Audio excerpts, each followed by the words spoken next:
of relief after all those years. We have to think Jewish. We're not psychologists, we're not psychiatrists. And sometimes the psychology makes more damage than the event.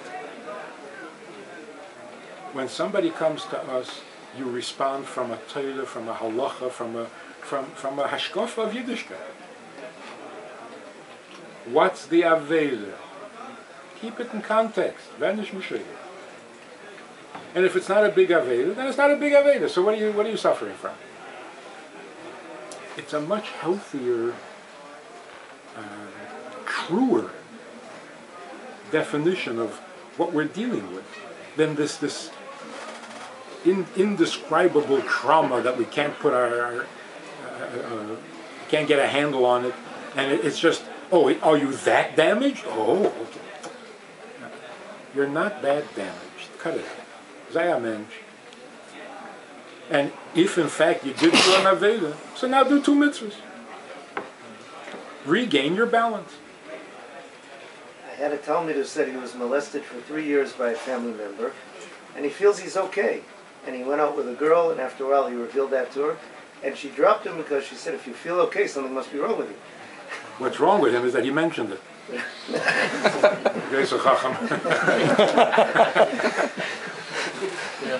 No, they asked me that. I'm going to start going out. Do I have to tell that I was molested? I said, do you have to tell that you once had diarrhea? It's like embarrassing, but it's nobody's business.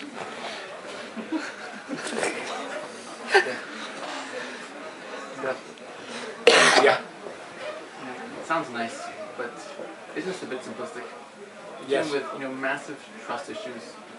You're dealing with all kinds of power differentials in relationships, and these can have very serious implications when a person gets married and ben am l'chavero. In fact, I can see in the Torah it says this, when they were brought up with a certain mindset, and how they've absorbed that, and how they feel about themselves has been shaped by that. It's very nice you can open yourself out and say, well, hey, no problem, just go say al michya, but that's not going to solve it. Psychologist Say, yeah, I know. Say ala michya over the molestation. It's a bracha chreina. It's finished. It's over. Yeah, but you see, what you're saying is there's collateral damage. It's not the event itself. It's the loss of trust. It's the feeling of weakness or vulnerability that. Those issues are issues even if you weren't molested. You had teachers you never liked. You had teachers who insulted you by, embarrassed you, and so of course those issues are real for almost everybody. Who do you trust? How vulnerable should you be? How those are issues worthy of attention. But the event itself, I'm damaged from the molestation. No, you're not. And if, in fact, you've learned that not every counselor is Halik, and not every uncle is your best friend, you've learned an important lesson. So the other issues, these are issues of maturity. These are issues of those are valid issues. Those are valid issues. But if that same person would know, not saying ala michya is worse than something that happened to you 20 years ago. That makes a big difference.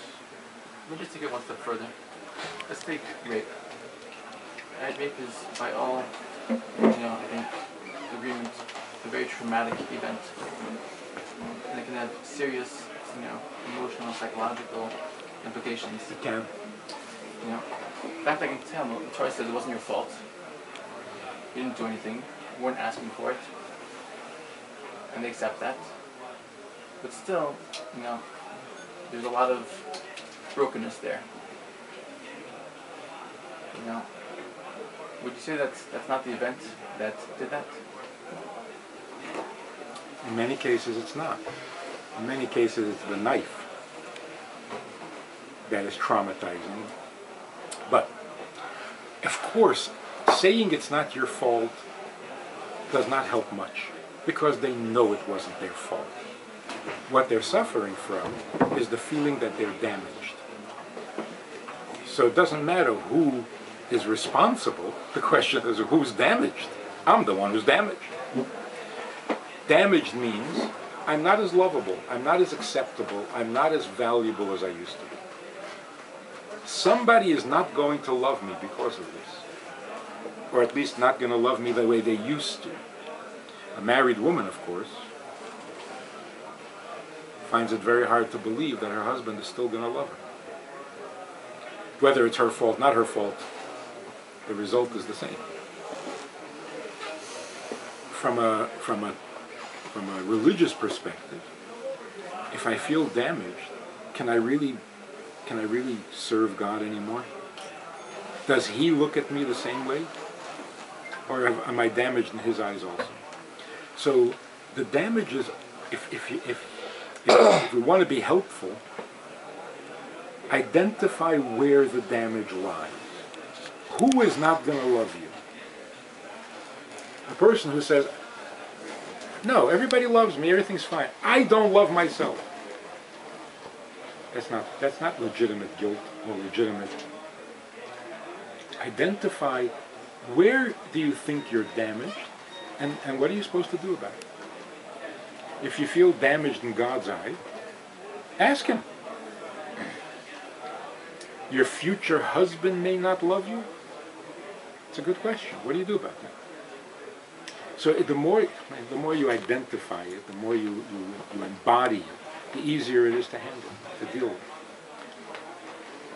But for a woman to say, I'll never be intimate with a man again, why not? Why not? Am I still valuable? Am I now second-hand stuff? Am I damaged material? The answer is, we're all damaged material. Join the club. We're all damaged. I start with, when I have the college women or older women, the first class, I open up the Tanya, and I say, this is a Sefer Shel Beinani. Beinani means damaged. We're all damaged goods. So let's get together and plan a good life for ourselves, because we're not going to be tzaddikim. And it is so cathartic. We're all damaged. You want to spend hours telling me about your damage, I'll tell you about my damage. What's the point? We're all damaged, okay? That's a given. We live in a damaged world, and you can't make it through 12 years of life without getting damaged by something and by somebody. Okay. Can damaged people do good things? Damaged people can do very good things. So let's do it.